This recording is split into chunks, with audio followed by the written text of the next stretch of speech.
The coffee had just stopped dripping when my son looked at me across the kitchen island and said, "Shut up, Mom." Not loud, not joking, just flat, like I was noise in his morning. And in that quiet Ohio kitchen, with the refrigerator humming behind him, something inside me finally went still.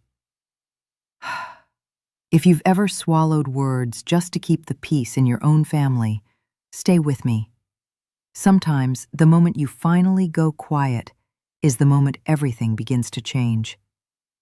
I remember staring at the steam rising from my mug like it might spell out something useful, advice, a warning, maybe even an apology that wasn't coming. Brian was already halfway to the door, car keys in hand, jaw tight the way it got when he felt cornered. Melissa stood by the counter scrolling on her phone, her long nails tapping the screen, pretending she hadn't heard a thing. The kids were at the table, faces lit blue by their tablets, cereal going soggy in their bowls. I opened my mouth to say something, anything soft enough not to start another argument, but all that came out was, "Drive safe." The front door shut harder than it needed to. The house went quiet, except for the dishwasher sloshing in the background. I stood there in my own kitchen, holding a chipped blue teacup that had belonged to my husband, Walter.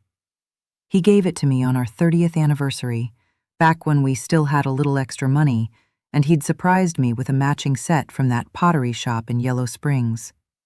The gold paint around the rim had worn thin over the years, but I still used it every morning. My hands were shaking just enough to make the tea ripple. "Grandma?" Lily's voice floated over from the table. "Are you okay?" I turned and forced a smile. "I'm fine, honey. Just thinking." But I wasn't fine. I knew it right then. Because it wasn't just what Brian said. It was how easy it was for him to say it. That's when I realized something I didn't want to admit. I had slowly turned into background noise in my own son's life. I carried my teacup to the sink and rinsed it carefully, like it might break if I moved too fast. The kitchen window over the sink looked out onto the small backyard, patchy February grass, the old bird feeder Walter had hung years ago, now crooked from wind and time. A pair of sparrows were pecking at the ground underneath it. I used to stand at this same window, packing Brian's lunches before school. Peanut butter sandwiches cut into triangles, a little note tucked inside the bag on test days. Back then, he used to hug me before running out the door. Somewhere between those mornings and this one, I had stopped being someone he listened to and started being someone he tolerated. Melissa walked past me, grabbing her purse. "He's just stressed, Evelyn," she said, not meeting my eyes. "Work's been crazy." "I know stress," I replied quietly. I was married to a man who got laid off twice before he turned 40. She gave a tight smile. "It's different now." Different now. I'd been hearing that for years. Like the world had been rebuilt while I was sleeping, and I just hadn't gotten the memo. After she left with the kids, the house felt too big and too small at the same time. Their shoes were still by the door. Lily's pink jacket hung on the back of a chair. A cereal spoon clinked in the sink when I turned on the water. I dried my hands on a dish towel and walked slowly down the hallway to the spare bedroom. It wasn't really spare anymore. It had become my room after I sold my condo 3 years ago and moved in just for a little while. That's what Brian had said. "Mom, why are you paying that HOA fee every month? Come stay with us. Save your money. We've got the space." I'd believed him. Maybe I'd wanted to believe him. The room still had my old oak dresser and the quilt my sister Martha had sewn before she passed. I sat on the edge of the bed and let out a breath I didn't realize I'd been holding. That's when I thought about the drawer. The bottom drawer of the dresser stuck a little on the right side. Walter had always meant to fix it, but life kept moving faster than small repairs. I pulled it open and pushed aside a stack of old birthday cards, a faded church bulletin from his memorial service, and a manila folder with our insurance papers. Underneath was another folder, thicker, heavier. I hadn't looked at it in over a year, maybe longer. I carried it back to the bed and sat down, my knees popping like they always did lately. Inside were copies of documents I had told myself were temporary. Papers Brian and I had signed at the bank in 2019 when he and Melissa bought this house. I could still picture the day. The loan officer with 2 white teeth, the little American flag on his desk, Brian squeezing my hand and saying, "Just until we get stable, Mom, I swear." Walter had been gone less than a year then. The life insurance payout felt like a final gift from him, something meant to protect me. Instead, I'd used a chunk of it for Brian's down payment. Another piece went toward closing costs, and then there was the line I'd signed at the bottom of a page I hadn't read carefully enough. Cosigner. I traced my finger over my own name on the copy, the ink slightly smudged. Evelyn Harper. Still legally tied to a mortgage that wasn't really mine. At the time, it had felt like love, like helping your child get a foothold in a world that kept getting steeper. I never imagined it would turn into something that kept me awake at night, listening for arguments through the wall. Because lately, I'd been hearing more of those. Whispers in their bedroom after midnight. Words like maxed out, minimum payment, and we can't tell her. I'd told myself I must be misunderstanding, that young families just had louder lives than we used to. But that morning in the kitchen, when Brian told me to shut up, a little voice inside me said, "He's not just stressed, he's drowning." And somehow, I was still holding the rope while he pushed my hands away. I closed the folder slowly, pressing the papers flat like they might try to escape. My chest felt tight, not from panic exactly, but from a kind of tired clarity. I had spent years trying not to be a burden, skipping small things I needed, saying yes when I should have said, "I can't," telling myself that love meant absorbing whatever came my way. But sitting there on the edge of the bed, with Walter's quilt under my hands and that folder in my lap, I felt something shift. For the first time, I didn't just feel hurt. I felt awake. And that's when I understood something Brian didn't know yet. My name wasn't just on that paperwork. It still meant something. I didn't sleep much that night. The house creaked the way houses do when the temperature drops, little pops in the walls and soft thuds from the heater turning on. Every sound felt louder than it should have, like the quiet itself was trying to tell me something. I lay there staring at the ceiling, Walter's side of the old quilt folded over my legs. I used to joke that I married a furnace, the man ran so warm. Now the other half of the bed always felt just a little too cold, no matter how many blankets I added. Around 2 in the morning, I heard Brian's bedroom door open. Footsteps padded down the hallway toward the kitchen. A cabinet door clicked. The fridge hummed. Then silence again. I pictured him standing in the glow of the refrigerator light, rubbing his face the way he used to after late nights studying in college. Back then, I'd bring him toast and sit at the table pretending to read the newspaper, just so he wouldn't feel alone. But I didn't get up this time. I stayed in bed and listened to my own breathing, slow and uneven. Because something had changed that morning, and I knew if I kept doing what I'd always done, nothing else would. The next day, after they all left, I called the number printed on the top of the mortgage statement I'd quietly pulled from the mail stack a week earlier. I'd told myself I was just being organized, just staying informed. A young man answered, voice cheerful in that trained customer service way. "Thank you for calling First National Home Loans. How can I assist you today?" I cleared my throat. "My name is Evelyn Harper. I'm a co-signer on a mortgage, and I need to ask a few questions." There was a pause, keyboard clicking. Yes, ma'am. I see your name here. What would you like to know? My fingers tightened around the phone. Are the payments current? Another pause. Longer this time. Well, it looks like the last 2 payments were received after the grace period, and the most recent one hasn't come in yet. I closed my eyes. So they're behind. Yes, ma'am. Behind. Such a small word for something that suddenly felt very big. Am I still fully responsible for this loan? I asked. Yes, ma'am. As cosigner, you share equal responsibility for repayment. Equal. That word echoed in my chest. Equal responsibility, but not equal respect. After I hung up, I sat at the kitchen table for a long time, staring at the wood grain. Walter and I had bought that table secondhand when Brian was 10.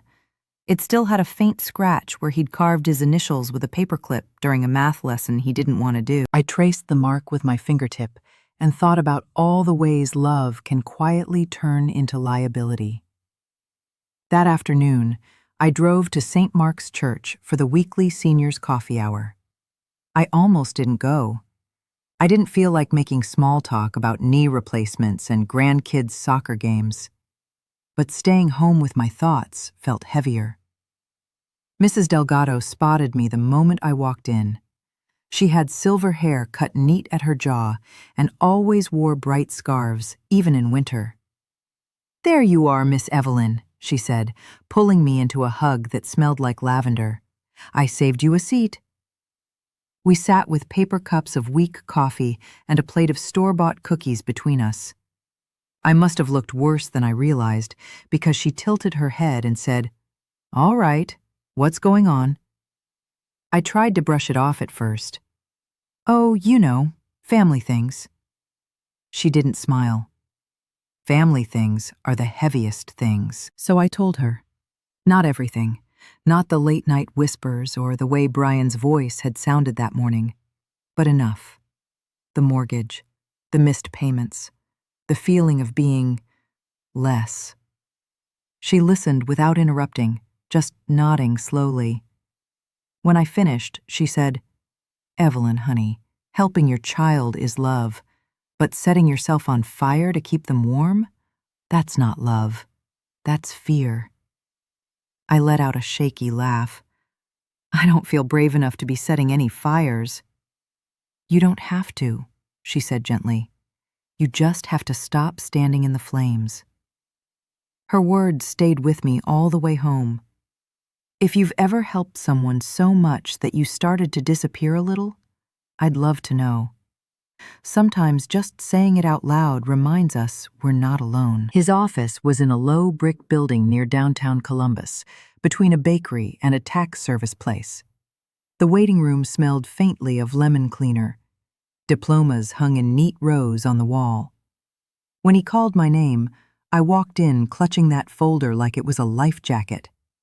He was younger than I expected, maybe early 40s, with kind eyes behind rectangular glasses. "Mrs. Harper," he said, shaking my hand. "What can I help you with today?"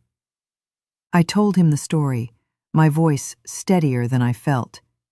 He didn't rush me, didn't interrupt, just took notes.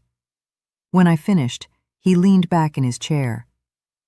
"You have more power here than you think," he said. "I'm not trying to hurt my son," I replied quickly. "I understand. But protecting yourself isn't the same as hurting someone else." He explained my options in plain language. I could formally request to be released as cosigner, but Brian would have to refinance on his own. If he couldn't qualify, the bank could pursue other actions. Nothing immediate, but the pressure would be real. I swallowed. "What happens to them if I do that?" He didn't sugarcoat it. They'd have to face the financial situation directly. It might be difficult, but right now, you're carrying risk they're not fully acknowledging. I looked down at my hands, folded in my lap, thin skin crossed with blue veins. These were the same hands that had tied Brian's shoelaces, packed his lunches, clapped at his high school graduation. Now they were being asked to sign something else. "I need to think," I whispered. "Of course," he said. "Take your time. But don't wait too long. Missed payments have a way of snowballing." As I walked back to my car, the winter sun low in the sky, I felt the weight of the decision settling in. Not heavy like dread, heavy like truth. And for the first time, I allowed myself to wonder what my life might look like if I chose not just to love my son, but to respect myself too. I didn't tell Brian about the lawyer, not right away. For a few days, I watched, listened, not in a sneaky way, just in the way you do when you're trying to understand the weather before stepping outside. The house felt tense, like a rubber band stretched too far. Melissa's voice had a sharp edge to it. Cabinet doors closed harder. Brian paced more, phone pressed to his ear, whispering in the hallway. One afternoon, I heard him say, "Just give me another week. I'm waiting on a bonus." His voice cracked on the word bonus, like even he didn't believe it. That's when I noticed something else. The mail. Bills stacked thicker than usual on the entry table. Credit card envelopes with red print across the front. A notice from the electric company peeking out from under a grocery flyer. I picked up the electric bill and held it for a moment, then set it back down exactly where it had been. I wasn't trying to spy, but I also wasn't going to pretend I didn't see what was right in front of me. That night, Brian knocked on my bedroom door. He rarely did that. "Mom?" he said, pushing it open a crack. "You got a minute?" I muted the TV and nodded. "Of course." He sat on the edge of my dresser, not quite looking at me. "Things have just been tight lately, at work, with everything." He rubbed the back of his neck. "If the bank calls or sends anything weird, just ignore it, okay? I'm handling it." I studied his face, the dark circles under his eyes, the little twitch in his jaw. "I got a call already," I said quietly. His head snapped up. "What? Why would they call you?" "Because my name's on the loan, Brian." He sighed, frustration spilling out. "I told you, I've got it. You don't need to get involved." That word again, involved. As if I hadn't been involved from the very beginning. "I am involved," I replied. "Legally." He stood up too fast. "Mom, please, I don't need another lecture right now." "I'm not lecturing," I said, my voice steadier than I felt. "I'm scared." He froze for half a second, then looked away. "Well, so am I," he muttered, and walked out. I sat there in the quiet, heart pounding. That's when I realized something I wish I'd understood years ago.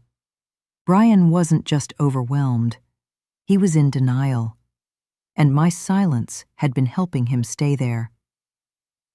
2 days later, I went back to the lawyer's office. I signed the paperwork to formally begin the process of removing myself as co-signer. My hand trembled just a little as I wrote my name, but I didn't stop. It felt less like slamming a door and more like stepping out of the way of something that had been rolling toward me for a long time. The bank sent official notice to Brian and Melissa by certified mail. The envelope arrived on a Thursday afternoon. I was in the kitchen peeling carrots for soup when Brian came in holding it, his face already pale. "What is this?" he demanded. I dried my hands on a towel. "It's paperwork," I said softly. "You went behind my back?" His voice rose, echoing off the tile floor. "How could you do this to your own son?" I flinched, but I didn't look away. "How could you tell your own mother to shut up in her own kitchen?" The words hung between us, heavy and sharp. Melissa appeared in the doorway, eyes wide. "Brian, just—" "No," he snapped. Then he turned back to me. "If we lose this house, it's on you." My chest tightened, but I forced myself to speak slowly. "If you lose this house, it's because the payments weren't made. I can't carry this for you anymore." He stared at me like he didn't recognize me. Maybe he didn't.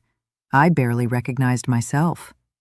He stormed out, the front door slamming so hard a picture frame rattled on the wall. I sank into a chair, my legs weak.